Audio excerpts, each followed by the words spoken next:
इस वक्त भी लाहौर जहाँ से मैं प्रोग्राम कर रहा हूँ उसका जो आउटस्कर्ट्स है वो शदीद ख़तरे का शिकार है इस पानी को लेकर और सैलाब के जो इस वक्त स्पीड चल रही है और उसकी जो जितनी भी उसकी हम देख रहे हैं कि जिस ज़ोर शोर से बंद तोड़ रहा है, बस्तियों को ख़राब कर रहा है और देहात के देहात जो है वो तबाह हो गए। हमारे सामने अर्ली वार्निंग्स थी। अर्ली वार्निंग्स का फ़ायदा कुछ नहीं, पाकिस्तान में डैम ही नहीं है। चाइना में बारिश होती है, वहाँ से सैलाब चलता हुआ इंडिया, इंडिया से पाकिस्तान, लेकिन वहाँ पर उनके पास जो सहूलत है वो हमारे पास नहीं है। उन्होंने डैम्स बनाए हुए हैं।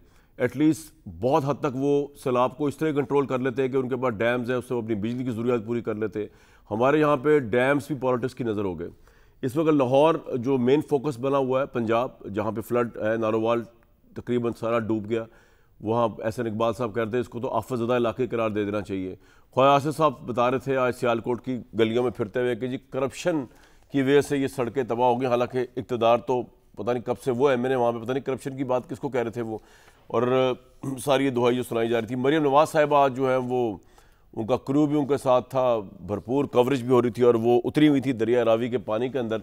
लेकिन पंजाब गवर्नमेंट के ऊपर सिवियर क्रिटिसिज्म हुआ है फ्रॉम ऑल क्वार्टर्स कि उन्होंने सैलाब को बहुत ईजी लिया। इसमें मैं आता हूँ अभी बाद में कि पंजाब हुकूमत इससे बेहतर क्या परफॉर्म कर सकती थी।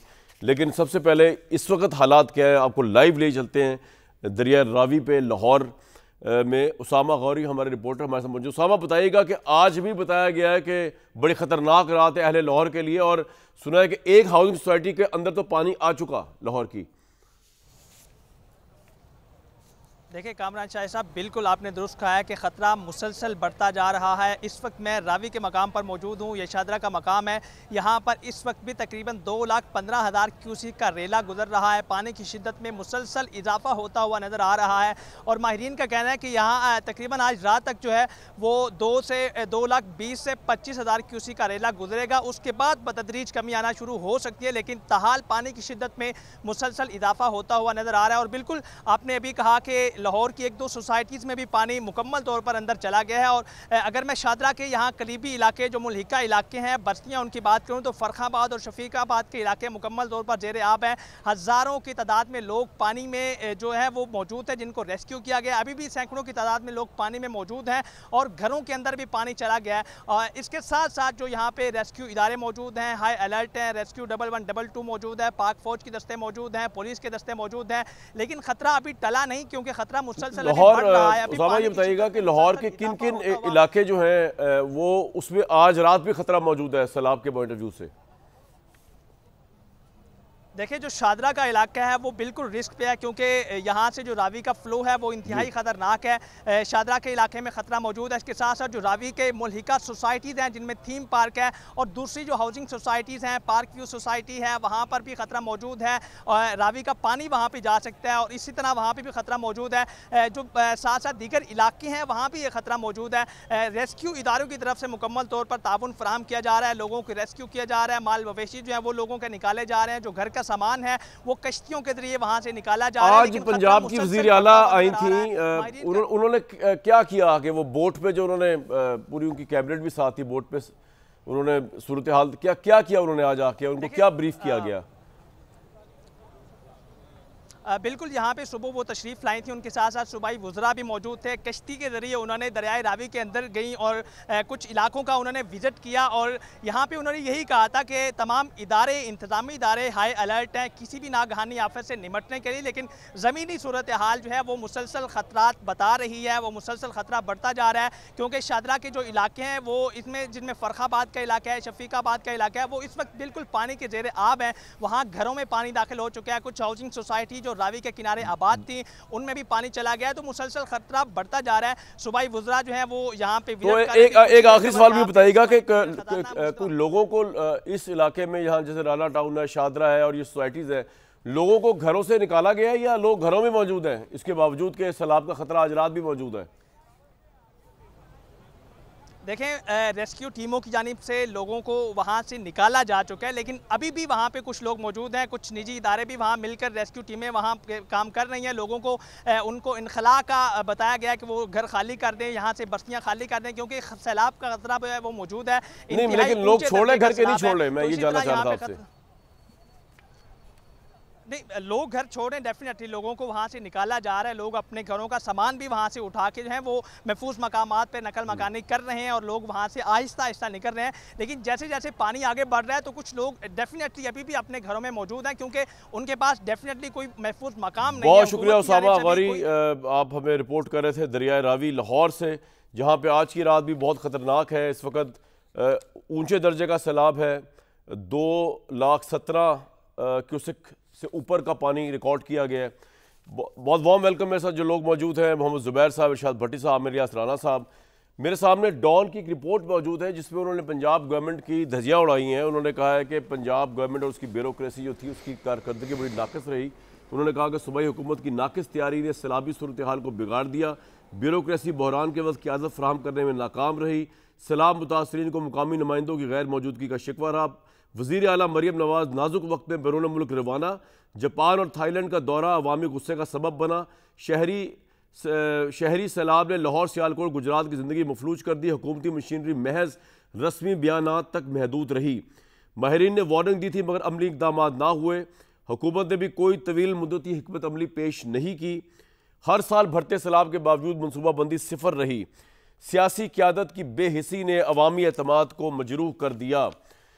The situation exposes the ruling elite's deep indifference towards the flood vulnerable communities. This was underscored by Punjab Chief Minister Maryam Nawaz's decision to visit Japan and Thailand, accompanied by her core team, including senior provincial bureaucrats as well as family members at such a critical time, instead of staying back to lead the response and devise a strategy to tackle the emergency crisis. भट्टी साहब, आप agree करेंगे don की इस report से कि ऐसी तब इतनी बेहिसी दिखाई है पंजाब गवर्नमेंट ने, जबकि हमें तो हर जगह मरियम साहिबा इस वक्त बोट के ऊपर एमरजेंसी जैकेट पहनकर अपने लोगों के साथ काम करती हुई नजर आ रही हैं? पहली बात मेरे भाई के उन तमाम लोगों से दिली हमदर्दी जिनका सैलाब में सब कुछ बह गया है, जो सैलाब में फंसे हुए हैं, जो मुश्किल में हैं। अल्लाह उन सब को अपने हिफ्ज़-ओ-अमान में रखे और लाहौर के लिए ख़ास तौर पर दुआएं कि अल्लाह करे खैर आफियत से ये सैलाबी रेला गुजर जाए। दूसरी बात मेरे भाई, कई बार कह चुका हूँ, फिर एक बार कह देता हूँ कि हमारे मसाइल तब तक हल नहीं होंगे जब तक मौजूदा क़यादत, मौजूदा लीडरशिप, मौजूदा हुक्मरानों से जान नहीं छूटेगी। जब तक ये हैं तब तक मुल्क भिखारी रहेगा, अवाम बुनियादी इंसानी हकूक़ से महरूम रहेंगे। लिख लें, जब तक ये हैं तब तक बारिशें नहीं होंगी तो लोग मरेंगे, बारिशें होंगी तो लोग मरेंगे। सैलाब ज़्यादा आया तो लोग मरेंगे, सैलाब कम आया तो लोग मरेंगे। हमें खा गई इनकी बदनीति, मिसमैनेजमेंट, नाअहलियाँ, नालायकियाँ और लुटमार। हमारे पास सब कुछ है, क्या नहीं है? सिंसियर क़यादत नहीं है और विजन नहीं है। 1947 से मेरे भाई अब तक काबिल ज़िक्र 29 सैलाब आ चुके, हर बार पहले से ज़्यादा तबाही। क्यों? किसने डैम बनाने थे? किसने रोकना था कि नदियाँ नाले ना बेचे जाएं और उस पर घर ना बनाए जाएं? किसने सीवरेज सिस्टम को बेहतर करना था? दरियाओं की ज़मीनों पर किसने रोकना था कि 5-6 हज़ार बस्तियाँ और हाउसिंग सोसाइटीज़ ना बने? 2010 का सैलाब आया, हमने क्या सीखा? 2022 का सैलाब आया, हमने क्या सीखा? क्या तैयारी की? और अब सैलाब जब गुजर जाएगा, ख़त्म हो जाएगा, तो हम क्या सीखेंगे, क्या तैयारी करेंगे? क्या कुदरती आफतों के नुकसानात से बचा जा सकता है? बस बिल्कुल बचा जा सकता है, लेकिन कोई बचाए तो। क्या कुदरती आफतों से लोगों को बचाया जा सकता है? बिल्कुल बचाया जा सकता है, अगर कोई बचाए तो। बारिशों, सैलाबों, जलजलों जिससे निपटने के लिए कोई हिकमत अमली बनाई जा सकती है? क्या मौसमियाती तब्दीलियों को सामने रखकर जानी और माली नुकसान को कम किया जा सकता है? किया जा सकता है, लेकिन ये वो लोग हैं जो हम पर अजाब की शक्ल में मुसल्लत हैं। ना इनके पास कोई हिकमत अमली है, ना मनसूबाबंदी है, ना विजन है, ना कोई सोच है। 5वीं मरतबा ये दोनों पार्टियां इक़्तिदार में हैं। बर्बाद करके रख दिया इन्होंने हर शोबा मुल्क का, बर्बाद करके रख दिया इन्होंने कौम को, मुल्क को और हम सब को। सैलाब में लोग डूबे हुए थे कामरान भाई जी। हाउस ऑफ शरीफ जो है छांगला गली में बैठक सजाए बैठा था। किधर? क्यों भाई? क्या चंद दिन रुक जाते शांगला गली जाने से? कोई जापान की सैर करके आया है, कोई चीन जाने की तैयारियों में लगा हुआ है, कोई हवाई जायजे ले रहा है, कोई जूम मीटिंग्स करके बैठा है, कोई सैलाब में कैमरों को खोलकर शूटिंग करवा रहा है। और मज़े की बात देखिए कि ख्वाजा आसिफ साहब कह रहे हैं कि करप्शन की हद हो गई, सियालकोट की सारी सड़कें बह गईं। भाई ख्वाजा साहब, ये करप्शन किसने रोकनी थी? किसने कहना था कि ये सड़कें नाकस मटेरियल से ना बनाओ? किसने रोकना था? ख्वाजा साहब कह रहे हैं कि हर काम, जब भी कोई कुदरती आफत आती है तो फौज आती है, बिल्कुल आती है, और एक वही इदारा रह गया है, लेकिन और सिविलियन इदारे नहीं बने। ख्वाजा साहब कह रहे हैं तो ये सिविलियन इदारे किसने बनाने थे? 8वीं 7वीं 8वीं मरतबा आप MNA हैं, 4-5 मरतबा वजीर बन चुके हैं। किसने रोकनी थी ये करप्शन? किसने बेहतर बनानी थी ये सड़कें? वो सियालकोट जिसने एयरपोर्ट बना दिया, एयरलाइन बना दी। आप वहाँ के ऐसे MNA हैं कि वहाँ 5-5 फुट पानी घरों में घुसा हुआ है। और असल में शहबाज शरीफ साहब, मरियम नवाज और ख्वाजा साहब की जो बड़ा दुख है वो ये है कि ये इमरान खान पे नहीं लगा सकते इल्ज़ाम के वो गया था मकबूजा कश्मीर में और वहाँ उसने वो जो डैम के स्पेल खोल दिए थे और सारा पानी आ गया था। ये सारी उन PTI की नाइली है। भाई खुदा का खौफ करो, खुदा का खौफ करो। कोई कह रहा है, PDM वाला कह रहा था कि ये अचानक सैलाब आया। भाई कहाँ से अचानक सैलाब आया? पॉइंट आ गया जी आपका। से बताया जा रहा है। आपने मौजूदा क़यादत को नून लीग की पूरी तरह जिम्मेदार ठहराया। और 2 जुमले कामरान भाई, 2 जुमले। ये एक बड़े से कह रहा था, सुन रहा था मैं, ये आप भारतीय आबी जारियत है। भाई ये आप भारतीय आबी जारियत से ज्यादा आपकी आबी जहालत है। ये मानसून नहीं है, ये मौसमियाती धड़न तख्ता है। हम पहले पानी के घरों में घुसे, फिर पानी हमारे घरों में घुसा। हमने पहले नेचर से छेड़छाड़ की, फिर नेचर हमारे आ गया आपका। आपने पानी के बहाव को रोका ना, तो अब आप मजे लुट रहे हैं। सर आपका तो पॉइंट आ कहने गया। का मकसद 100 बातों की एक बात जी। लिख लें।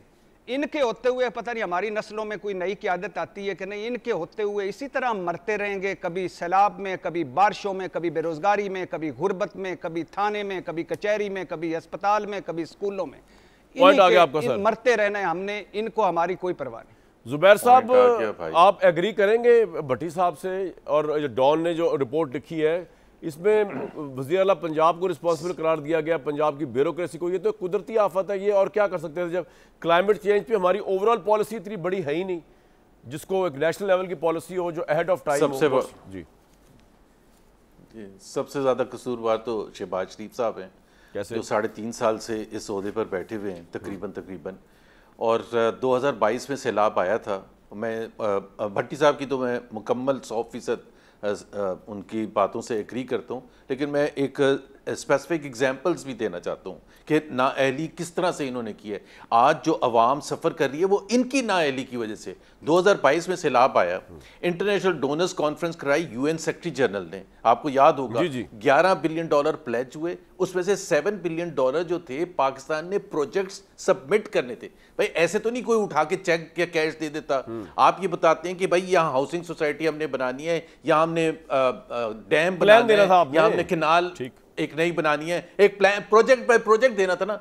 0 3 साल में 0 सबमिशन है।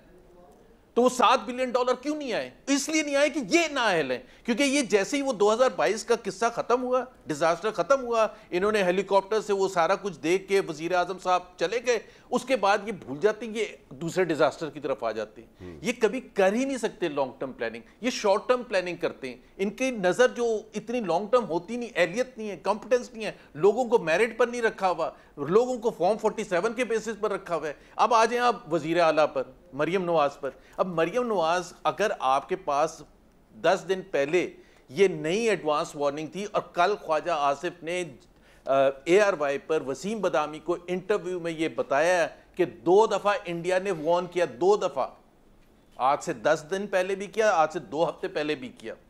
तो वजीर आला वहां उस वक्त जापान बैठी थी, उनको अंदाजा नहीं था कि क्या तबाही आने वाली है। एंड चीफ सेक्रेटरी कहाँ हैं? वो भी जापान में साथ हैं। सारी ब्यूरोक्रेसी, टॉप ब्यूरोक्रेसी कहाँ है? वो जापान सीखने गए, जापान में सीखने गए। कहाँ हैं? वो जापान ब्यूरोक्रेसी सीखने गई है उधर। अब वहां वो गए हुए हैं।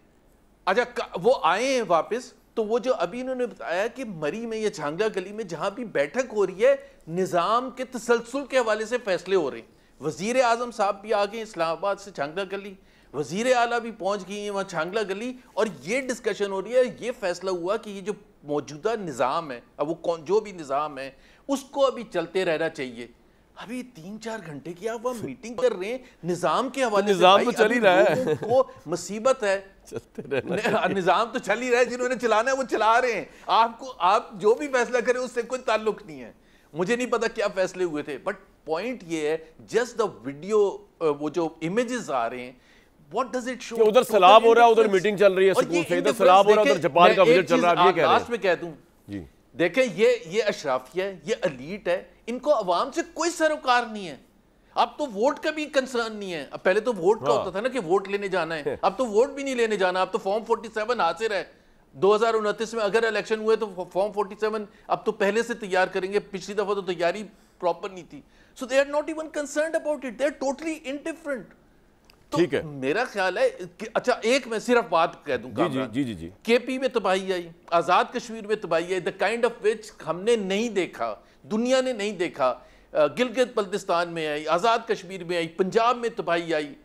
मुझे आप ये बता दें कि एक बंदे की अकाउंटेबिलिटी होगी, एक हर बंदा आ जाएगा। मुसद्दिक मलिक साहब ऐसा लेक्चर देने आ जाएंगे, वजीर आजम ने ये फरमाया, वजीर आजम ने ये फरमाया, मरियम नवाज आएंगी वो एक्सप्लेनेशन देंगी, वजीर आजम आएंगे वो, एक की भी अकाउंटेबिलिटी नहीं होगी। और आज जो मैं कह रहा था ना, ये जो 2022 के उसके बाद नई तैयारी की थी, ये मैं नहीं कह रहा, ये फाइनेंस मिनिस्टर मोहम्मद औरंगजेब ने कहा है कि 2022 में जो हमें कहा गया था करने के लिए हमने नहीं किया। $7 बिलियन का हमने उनको रोड मैप भी बना के नहीं दिया, प्रपोजल्स का, वो भी गए। सर आपका पॉइंट आ गया।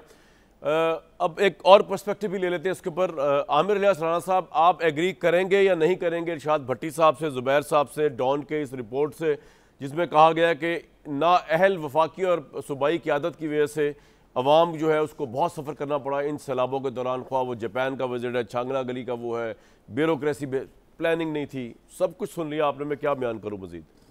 Your take sir. नहीं ज़रूरत ही नहीं बयान करने की। दो इंतहाई इम्पोर्टेंट बेस्ट फ़िलासफ़र्स मौजूद हैं जो पाकिस्तान के हर मसले का हल समझते हैं, उनके पास है। वो बेस्ट चॉइस थे जब नवाज शरीफ ने ज़ुबैर साहब को अपने साथ रखा था। वो नाअहलियत बिल्कुल नहीं थी, वो वोट के इलेक्ट होके आए थे, पहले प्राइवेटाइजेशन में फिर गवर्नर लगे थे, तो वो वोटों से लगे थे। वो बिल्कुल कोई इस किस्म का नहीं था कि वो जो आजकल हमारे दोस्त ज़ुबैर साहब को इलेक्ट होने के मामलात के ऊपर बहुत ज़्यादा मसाइल हैं कि जी फॉर्म 47 है क्या है। ख़ुद चॉइसेस पे आते रहे तो सब दुरुस्त था, जब अपनी चॉइस पे नहीं है तो मसला है वो इनकी ज़ात का है, इनकी पार्टी का, पुरानी का। और अब ये जहाँ पे भी जा रहे हैं, जहाँ पे भी बैठे हुए हैं, ये इनका मसला है। भट्टी साहब मेरे दोस्त हैं, भाई हैं, उनको तो इमरान खान के अलावा नज़र ही नहीं आ सकता, क्योंकि केपी में जो 12वां साल हुकूमत का है वो तो फरिश्ते हुकूमत कर रहे हैं ना, वहाँ पे पीटीआई तो नहीं कर रही। जहाँ पे कभी वो वो ढूंढने चले जाते थे इमरान खान साहब, आपको याद होगा कि जनाब मैं तो नई सैरगाहें ढूंढ रहा हूँ, जो आज तक सब लोग ढूंढ रहे हैं।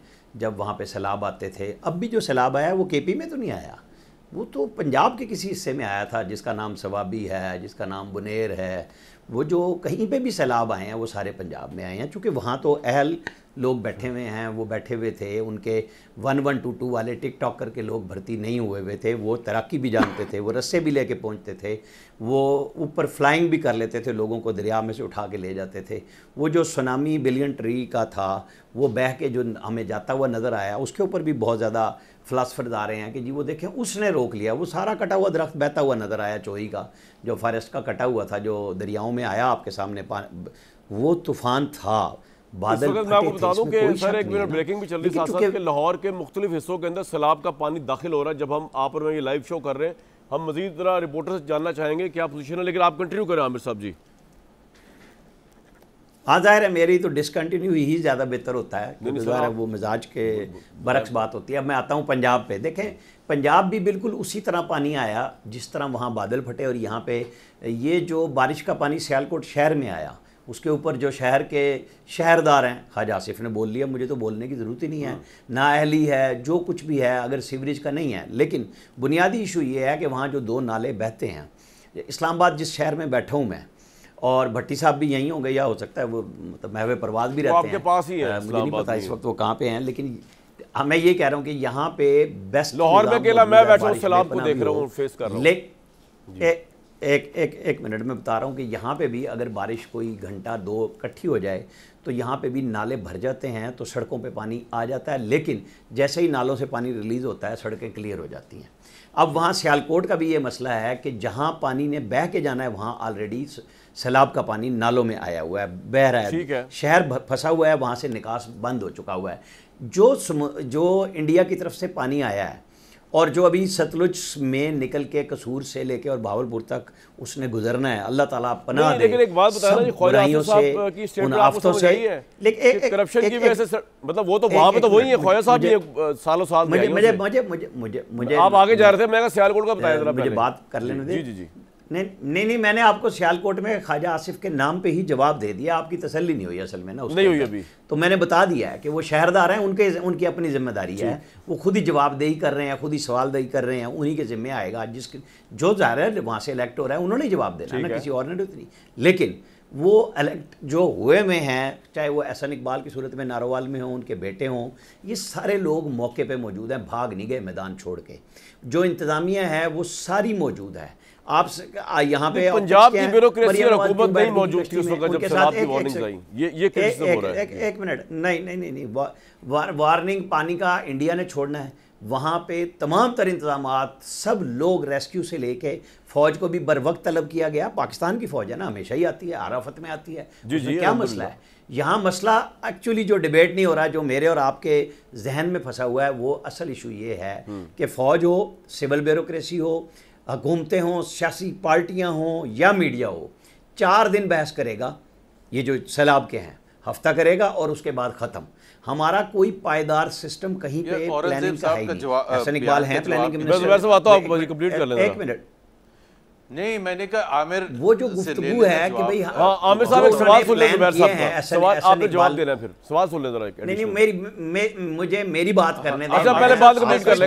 सवाल है, जुबैर साहब जब शो करेंगे तो जुबैर साहब से जरूर पूछूंगा। नहीं यार, सवाल तो कोई पूछ सकता है ये थे ना, हिम्मत करें सवाल सुनने की। ये प्लानिंग में इन्हीं के भाई, नहीं मैं तो सुन रहा हूँ, इन्हीं के भाई प्लानिंग में मौजूद थे, असद उमर साहब, इन्हीं के भाई नेशनल बैंक के प्रेसिडेंट, वो चेयरमैन बनाए गए थे। ये सारे भाई हर तरफ गेम कर रहे थे ना। मुझे नहीं देखे ना, मुझे बात अपनी करनी है ना जुबैर साहब, मैं आपकी। अच्छा चलो जुबैर साहब इनकी बात सुन ले, उसके बाद आप मुझे सवाल बता दीजिएगा। आप हुकूमत को रिप्रेजेंट कर रहे हैं तो एहसन इकबाल ने 20 नहीं, मैं अपने आप को रिप्रेजेंट करता हूं जुबैर साहब, और आपसे बात कर रहा हूं, ठीक है? मुझे आप ताना भी देंगे ना, मुझे कोई मसला नहीं है। वो कुछ सवाल करने लगे आपसे, इसी आपके पल्ले क्या है जो आप आके तनकीद करते हैं? मतलब वो कोई बात है, तरीका आपको छोड़ दिया, आपका गुस्सा ही नहीं खत्म हो रहा। मुझे उससे क्या मसला है? मैं तो बात करूंगा, जब आप थे तो सब कुछ ठीक था। अब भाई आपका पॉइंट आ गया, क्या हो गया मुझे बताएं। एहसन इकबाल ने प्लान किया, यहाँ पे कितनी दफा फौजियों ने आके सबूताज किया, सारी गवर्नमेंट को उड़ा के फेंका। किस तरह किया? वजह क्या है? पायदार प्लानिंग ना होने की। प्लान मौजूद है, एग्जीक्यूट नहीं होते, रह जाते हैं।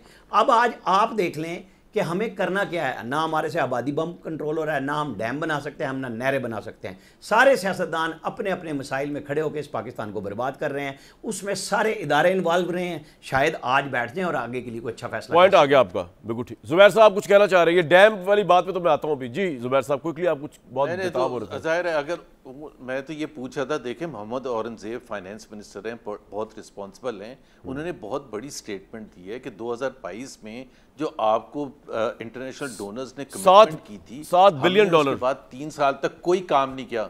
$7 बिलियन। अब $7 बिलियन के अगर प्रोजेक्ट्स सबमिट करते तो आज सूरत हाल डिफरेंट होती। किसी को तो जवाबदेह होना है ना। मेरे पर आप तंज करके निकल जाएंगे, ठीक है, बात खत्म हो जाएगी, but someone has to take ownership ना। आमिर भाई को ये तो नहीं है कि हम बैठ के कर रहे हैं एक किसी को। और मैंने केपी का जिक्र किया था बाय द वे। ठीक। और इस वक्त केपी का जिक्र इसलिए नहीं हो रहा, वो तो ठीक है। आमिर साहब ने तो मैंने किया था। आमिर साहब भी बड़े जज्बाती होकर जवाब देते हैं। एक्चुअली मेरा तज्जिया ये, उनकी लाइन भाई ठीक करें, बहाल करें, क्योंकि इस वक्त केपी के फ्लड की बात ही नहीं हो रही, पंजाब की हो रही है। जो पंजाब जा रहा है और पंजाब से अगर सिंध जा रहा है, लेकिन सवाल बहुत बड़े बड़े हैं कि वाकईतन इस मुल्क के अंदर अभी ये पिछले दिनों चोलिस्तान के पास जब नहरें बनाने का मामला आया तो आपने देखा कि सिंध की सारी जो नेशनलिस्ट तंजीमें और पीपल्स पार्टी खुद जो है मैदान में उतरी हुई थी और कह रहे थे ये नहर नहीं बनने देंगे, नहर नहीं बनने देंगे, और पंजाब पे इतना डिस्ट्रस्ट है कि हमारा पानी चोरी कर लेगा। उस चक्कर में वो कालाबाग डैम या कोई भी डैम नहीं बना। मैं कह रहा हूँ कि जुल्फ़िकार अली भुट्टो के नाम पर डैम बना रहे थे, भाई बनाते तो सही, ना वो मुशर्रफ साहब बना सके, ना ये इलेक्टेड पावर्स बना सके, ना कुछ कर सकें। तो डैम इस मुल्क का, भट्टी साहब लार्जर स्केल पे देखें ना तो डैम एक बहुत बड़ा इशू है। ठीक है, हम आज माइक्रो वो कर रहे हैं, क्रिटिसिज्म कर रहे हैं, जापान का दौरा, छांगला गली, पंजाब, ये वो, लेकिन डैम नहीं बना, बनने नहीं दिया गया, और ये सारी सियासी क़यादतें इसके अंदर जिम्मेदार हैं। व्हाट यू से? बाकी आपने कुछ जवाब देना तो जवाब दे दें जितनी गुफ्तगू। भाईजान अभी दो नुकात सामने आए। एक तो मरीम नवाज साहबा का जिक्र आया जापान का, तो मैं तो सवाल कर कर के थक गया हूँ कि क्या वाकई चार्टर्ड जहाज़ करवाया था मरीम नवाज साहबा ने? और क्या वो जहाज़ जापान और थाईलैंड उनके साथ रहा था? और वो रोज़ का किराया कौन देता रहा और इधर का किराया किसने दिया? हर रोज़ की जो मसरूफियत थी वो टीवी और अखबारी इश्तिहारात की शक्ल में क्यों सामने आई? 3 मीडिया वाले साथ ले गए थे, वो खबरें भी भेज सकते थे, और उस पर जो पैसा लगा, वफ्द कितना था, 30 लोगों का या 39 लोगों का, और वो वफ्द वही था जो सोशल मीडिया पर आ रहा है। मैंने कंफर्म कर करके थक गया हूँ, पता नहीं चला क्या उसमें वाकई मरीम नवाज साहबा की मेड्स भी शामिल थी, देसी और वलायती, और मरीम नवाज साहबा की बेटी और बेटी की सहेली भी शामिल थी, मरीम औरंगज़ेब साहबा के 2 बेटे भी शामिल थे, क्या चीफ सेक्रेटरी के बेटे भी थे? हासिल वसूल क्या हुआ? कोई MOU, कोई बड़ा मुआहदा? और दूसरा नुक्ता था नवाज शरीफ साहब का, आया अभी ज़हन में, नवाज शरीफ साहब की भी कमाल सियासत कर रहे हैं। बजट आया, कौमी असम्बली से सेशन से छुट्टी ले ली, बारिशों ने तबाही मचाई, मरी चले गए, सैलाबों ने तबाही मचाई, छांगला गली चले गए, पाक भारत जंग हुई, लंबी खामोशी और एक ट्वीट, और महंगाई, बेरोज़गारी, अवाम तरह तरह के मसाइल में रुल गई, नवाज शरीफ साहब चुप, और ना कोई जलसा नहीं, कोई जलूस नहीं, और जिनको नींद नहीं आती थी 1 रुपया पेट्रोल बढ़ने से, वो पता नहीं कितनी चैन की नींद सोते हैं। और आखिरी बात आपने डैम की अगस्त 2025 की सूरत हाल आपके सामने रखता हूँ। भारत में 5700 बड़े डैम्स हैं जो मुकम्मल भी हैं और ज़ेर तामीर भी हैं। चीन में 58,556 डैम्स हैं, और पाकिस्तान में 150 डैम्स हैं, इनमें से 18 डैम ज़ेर तामीर हैं। हमने किया क्या भाई? क्या तैयारी की, किधर किया? वो सच्ची बात आप कर रहे हैं, जुल्फ़िकार अली भुट्टो रख दें डैम का नाम, नवाज शरीफ डैम का नाम रख दें, शहबाज शरीफ के नाम पे डैम बना दें, मरीम नवाज साहबा के नाम पे डैम बना दें, कुछ बना दें, सब के सब आपका पॉइंट आ गया, अपनी अपनी डंग टपाऊ पॉलिसियों में लगे। ये चार्टर त्यारा, और उसके ऊपर कोई बात करना चाहते हैं आप जनाब आमिर भाई कि नहीं? नहीं, जिनसे सवाल पूछ रहे हैं उनसे जवाब ले लेना। नहीं, मैं आपसे पूछ रहा हूँ, आपके ख्याल में ये क्रिटिसिज्म किस हद तक सही है? मैं तो इस पे बात नहीं कर रहा, क्योंकि मैं बीच में मेरी तो लाइन भी कट गई थी, मुझे नहीं पता चला। नहीं, वो तो आपकी पूरी बात आई है, जब मैंने बोलना, जब मैं जुबैर साहब से बात कर रहा था तब वो लाइन ड्रॉप हुई। आपकी पूरी बात आई है, आप रिपीट में देख सकते हैं। हमें आपकी बात से कोई खदशा नहीं है, हम आपको बार बार जहमत देते हैं आने की। अगर आपकी बात से कोई खतरा होता तो आपको क्यों इतनी रिक्वेस्ट करके बुलाएं? जी नहीं, देखें, मोहब्बत है आपकी। मेरा इशू ये है कि जिस बात को मैं ठीक समझता हूँ उसको ठीक कहता हूँ, जिसको गलत समझता हूँ गलत कहता हूँ। इशू ये है कि इस मुल्क में क्या किसी ने भी किया? अब आपने देखा नहीं था वो अरबाब ने आज स्टेडियम इमरान खान के नाम पे रखा, फिर इमरान खान को शर्म आई, उन्होंने खुद ही वापस ले लिया कि भाई नहीं, ये नहीं करना, क्योंकि 1000 डैम उन्होंने पहले 5 साल में बनाने का वादा किया था। आपको याद होगा KP के अंदर, ज़रा डैमों की लिस्ट ले लें, क्योंकि हुक्मरान तो इस मुल्क को अच्छे मिले ही नहीं, लेकिन अगर एक नेक पारसा मिला था, उसकी इंजीनियरिंग यूनिवर्सिटियाँ, उसकी मेडिकल यूनिवर्सिटियाँ, वैसे KP के अंदर जो अब प्राइवेटाइजेशन पर जा रही हैं सारी की सारे कॉलेज और यूनिवर्सिटियाँ भी, खुद चीफ मिनिस्टर के ज़िले में जा रहे हैं कॉलेजेस भी। तो मुझे बताएं कि जो वादे करके, जिसने वादे करके किया था, क्या उसने वहां पे अच्छा, वैसे आज इमरान खान हमारा मौजू नहीं था, लेकिन आप तो रेलेवेंट आज भी बना रहे हैं। फिर लोग कहते हैं जी टॉक शो में इमरान की बात नहीं होती है। नहीं, बात हो रही है जो लोग हुकूमत में इस वक्त, यार बात ये होती है नहीं, जिन्होंने किया, जिसने नवाज शरीफ ने अपने दौर में, हम आज पंजाब की बात कर रहे हैं, KP पे ले गए, जब वो वजीर आजम था। हाँ, नहीं, लेकिन आप खुद बार बार आपके टॉक शो में नवाज शरीफ का जिक्र आज की बात हो रही है यार, उसके अभी तो नवाज शरीफ फिर कहते हैं इमरान खान के बगैर हॉलिडेज पे अच्छा भाई। आज पंजाब गवर्नमेंट का मैंने पहले भी जवाब दिया, ठीक है, मैंने चेक किया, वहां पे सारी जगह पंजाब गवर्नमेंट की मशीनरी मौजूद है। आपको 2-4 चेहरों का मसला नहीं होना चाहिए। ठीक है, मुझे एक ब्रेक लेनी है, मैंने उसके बाद एक बड़ा अहम सवाल छोड़ जा रहा हूं। अगर मूव करें, अगर वो नारोवाल में और जाएं दोनों जगह, ठीक है सर, आपका पॉइंट आ गया, तकलीफ होती है, वो ना हो तब भी तकलीफ होती है। इसका हवाला मैं नहीं कर सकता। लोग हैं कराची में, बाकी पाकिस्तान में भी हैं, आपके हो सकता है थोड़ा ज़्यादा ही हो लिटरेसी रेट, उसके बावजूद डैम के ऊपर सिंध से या कराची से आवाज़ क्यों उठती है कि नहीं बनने देना? या नहरें अगर बन रही है पंजाब में जिसका फ़ायदा पूरे पाकिस्तान को होगा, नहीं। ये आप क्योंकि इस वक्त कराची से मुझसे मुखातिब, आप गवर्नर रह चुके हैं सिंध के, मुझे आप बताएंगे कि मसला क्या है भाई सिंध के भाइयों का, प्रॉब्लम क्या है जिसकी वजह से पाकिस्तान की तरक्की रुकी हुई है। ये बारिशें होती हैं, हम पानी स्टोर नहीं कर सकते, ये बारिशें होती हैं, डैम नहीं होता तो उसके बाद ये तूफ़ान बन जाता है, हम बिजली के अपने प्रॉब्लम्स पूरे नहीं कर सकते, हम डैम ही नहीं बना पाए। क्यों है ये सब कुछ? अहले सिंध क्या सोचते हैं? You have been a governor of Sindh, मुझे ज़रूर बताइएगा एक ब्रेक के बाद। जी भाई, कश्ती में सफ़र कर रही थी मरियम साहिबा, और मैं तो समझ रहा हूँ मुल्क की बड़ी खिदमत कर दी, लेकिन हमारे आधे पैनलिस्ट जो है ना इस बारे में खुश नहीं है। लोगों को तो भाई एतराज़ करने में क्या है, कोई कहता है जी कश्ती सही नहीं बोला, कोई कहता है किश्ती बोलना चाहिए। काम जो कर रहे हैं लोग, मैं कर रहा हूँ, सीएम साहिबा कर रही है, उसको अप्रिशिएट करें। अप्रिशिएशन यहाँ है नहीं। अच्छा जी जुबैर साहब छोड़े इसको, कोई गया किश्ती में या कश्ती में या नहीं, आप बताएं कि डैम क्यों नहीं बना, सिंध ने क्यों एतराज़ किया? You have been a governor Sindh, tell me. अच्छा, पहले तो मैं एक चीज़ आमिर इलियास राना साहब की खिदमत ज़रूर बताएं, अर्ज कर दूं। वो एक सहाफ़ी हैं, मैं हुकूमत में नहीं हूँ, आप मीडिया को रिप्रेजेंट करते हैं, इरशाद भट्टी भी हुकूमत में नहीं है। हम इट्स अ नेशनल ट्रेजिडी, अगर हम सब एग्री करते हैं it is a national tragedy, तो फिर हमें जो अवाम है जिन्होंने सफ़र किए उनके जज्बात को इजहार करने का हमें, अगर हम बैठे आपस में तारीफें करेंगे हुकूमत की, तो जो अवाम हमें जूते मारेंगे, की तारीफ कर रहे हैं इनको इतना भी ख्याल नहीं है। गुनाह कभी नहीं हुआ 19 सालों में, किसकी बात करें? खुल के बात करें। आप हुकूमत की तारीफ कौन कर रहा है?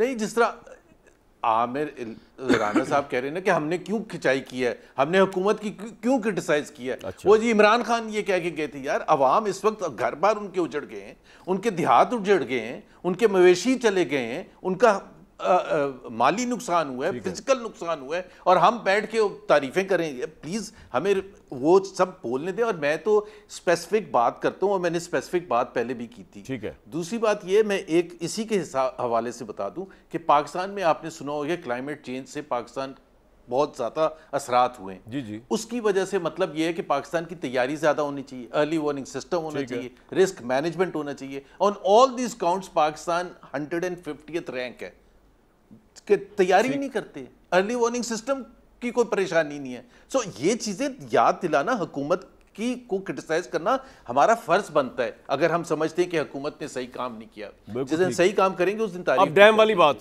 दूसरी बात यह है कि सिंध सिंध के हवाले से देखें, ये एक बहुत ही सेंसिटिव मामलात होते हैं। कराची के लोगों का व्यू पॉइंट डिफरेंट है, और नहीं सिंध का क्या डिफरेंट है? आप सिंध का क्या है बताएं, क्या सेंसिटिव, क्यों, क्या मसला क्या है उनका भाई, सिंधियों का, हमारे भाइयों का बताएं ना, खुल के बताएं। उनका मसला यह है कि कराची में वो कहते हैं कि हमें पानी नहीं आता, इस्लामाबाद और लाहौर वगैरह में सब जगह पानी आपको मिलता है, आप पहले हमें बेसिक्स तो बराबरी के लेवल पर लेके आए। कराची का infrastructure is the worst compare to the other urban centres in Pakistan, worst. आप आके अपने यहाँ आप पूरा सर्वे करके देख लें, यहाँ आपने बेसिक्स प्रोवाइड नहीं की हुई है, और बात कर रहे हैं कि जी हम जो पंजाब को चाहिए या केपी को चाहिए डैम चाहिए, बिल्कुल चाहिए, बनना चाहिए, बट उसके लिए आप उनकी सेंसिटिविटी को अंडरस्टैंड करें, उनको ऑन बोर्ड लें, उनके मसाइल को समझें। क्यों कराची सबसे पीछे रह गया? Karachi is the financial hub of Pakistan. एक आईआईए चुंदरीगढ़ रोड पाकिस्तान की वॉल स्ट्रीट है, 4 किलोमीटर 5 किलोमीटर है, उसको सही नहीं कर सकते, और बातें हम कर रहे हैं, इतनी बड़ी बड़ी बातें कर रहे हैं। अभी जब बारिश हुई थी, एक ही दिन बारिश हुई थी कराची में, तबाह हो गया था Karachi. Karachi can't sustain itself, और इतनी बारिशें जितनी। वैसे मेरा सवाल ये था कि अहले सिंध क्यों नहीं डैम बनने दे रहे, मसला क्या है? ये तो समझाने की बात, कौन कह रहा है कि नहीं बनने दे रहे, ये तो समझाने की बात है। भाई जब कोई प्रपोजल आता है एतराज करते हैं, नहरों का प्रपोजल आता है तब एतराज कर देते हैं। भाई जिस तरह नहीं, अभी जिस तरह एनएफसी अवार्ड की मीटिंग बुलाई थी, हर सूबे का अपने अपने मसाइल होते हैं, उसका तरीक़ेकार क्या है? आपने मीटिंग बुलाई, सब सूबों के हुकूमत के रिप्रेजेंटेटिव्स वहाँ जाएंगे, हर एक का अपना अपना कंसर्न होगा। ठीक है, पॉइंट आ गया जी आपका, समझ आ गई, तो डैम नहीं बनना, ठीक है। बट साहब डैम नहीं बन रहे पॉलिटिकल रीजंस की वजह से। मैं तो कहता हूं जो पाकिस्तान के ताकतवर लोग हैं ना, वो डंडा उठा लें और ये काम भी कर गुजरे कि डैम बनवाएं इनसे, पॉलिटिशियनों से डंडा उठा लें। मेरी तो ये राय है।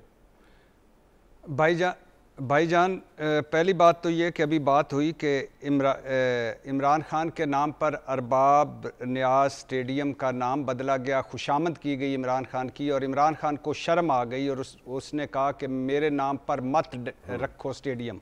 जी अल्लाह का लाख लाख शुक्र है कि इमरान खान को शर्म आ गई, लेकिन ये शर्म वहीं से शुरू हुई और वहीं ख़त्म हो गई।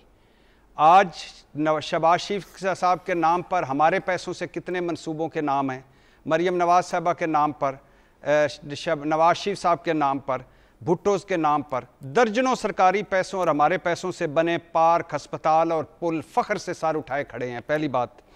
दूसरी बात, अभी आपने कहा डैम, कोई और शोबा ले लें, अभी आमिर भाई ने आबादी बम का, उसका ले लें, सरकारी खसारा ज़दा इदारे ले लें और कर्ज़े ले लें। कर्ज़े का जब मुल्क तरक्की कर रहा है, एक फ़िगर सुनते जाइए, कुछ साल पहले हमने कर्ज़ों पर सूद जो देना था वो 1200 अरब था, फिर आया 3200 अरब, तो अब पता कितना है, 8000 अरब। ये है मुल्क तरक्की कर रहा।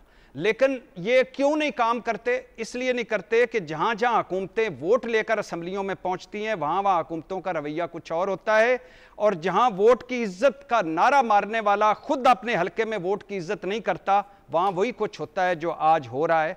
और लिहाजा ये ऐसे ही डंग टपाऊ पॉलिसी मारते रहेंगे, भाषण झाड़ते रहेंगे। जी आमिर भाई, डैम फूल बनाया, काला बाग डैम से जीत के आने वाले इमरान खान ने सबज बाग दिखाए लोगों को। जो मैंने सवाल किया था कि जो 1000 डैम केपी में बनाने थे, आपको नजर आए?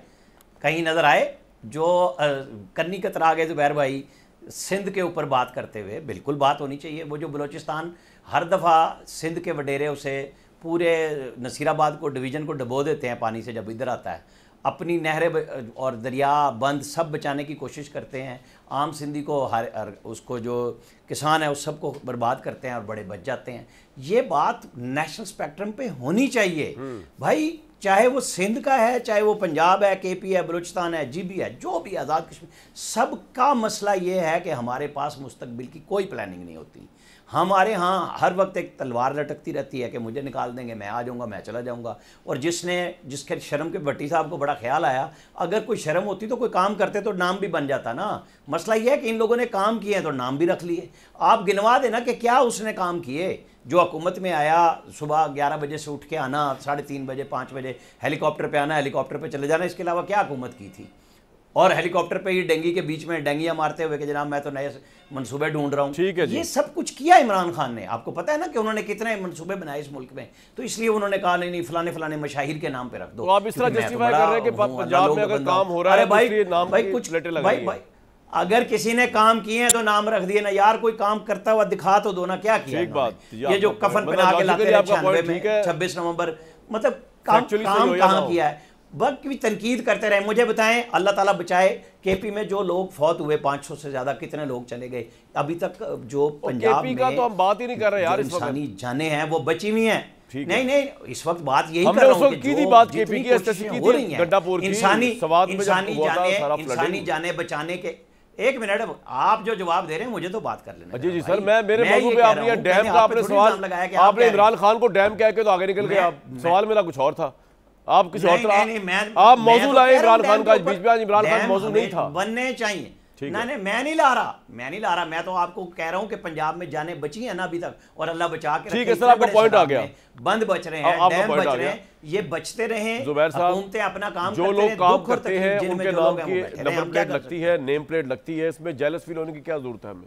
पंजाब में काम हो रहा है, चले सैलाब में भी वो करके दिखाएंगे, आम अमन के हालात में भी हो रहा है, तो तभी हॉस्पिटलों के नाम उनके नाम पे लग रहे हैं, कैंसर रिसर्च सेंटर्स के नाम, स्कूलों के नाम, यूनिवर्सिटियों के नाम। प्रॉब्लम क्या सर? अच्छी बात है, लगा लें अपने नाम की तख्ती, काम तो होना चाहिए ना सर। जुबैर साहब, नहीं, मेरा नहीं ख्याल है कि ये अच्छी एक चीज़ है कि जी अपने नाम से मंसूब किया जाए, क्योंकि मसला ये है ना कि जब इनकी हुकूमत जाएगी और कोई और आएगा वो सारे नाम चेंज कर रहा होगा। तो इससे अच्छा ये है कि आपके नेशनल हीरोज़ हैं, आपके शोहदा हैं, आप उनके नाम पर रखें। सियालकोट में अगर कोई स्टेडियम बना है तो सियालकोट में बहुत बड़े बड़े हमारे ऐसे लोग हैं जिन्होंने मुल्क के लिए जाने दिए, शहीद, उनके नाम पर रख लें सर, ठीक है, जिस पर कोई कंट्रोवर्सी ना हो। आपका पॉइंट ये क्या सियासत करने के लिए हर चीज़ पर अपनी तस्वीर लगा? बिल्कुल ठीक है। भट्टी साहब, काम अगर हो रहा है तो तस्वीर लगाने में क्या हर्ज है? ये मेरा सवाल है। मेरी तस्वीर क्यों नहीं लगाते? आपकी तस्वीर क्यों नहीं लगाते? आप अपने पैसों से बनाए हैं, अपने पैसों से बनाए हैं, अपने पैसों से बनाए, लाख मरतबा तस्वीर लगाएं।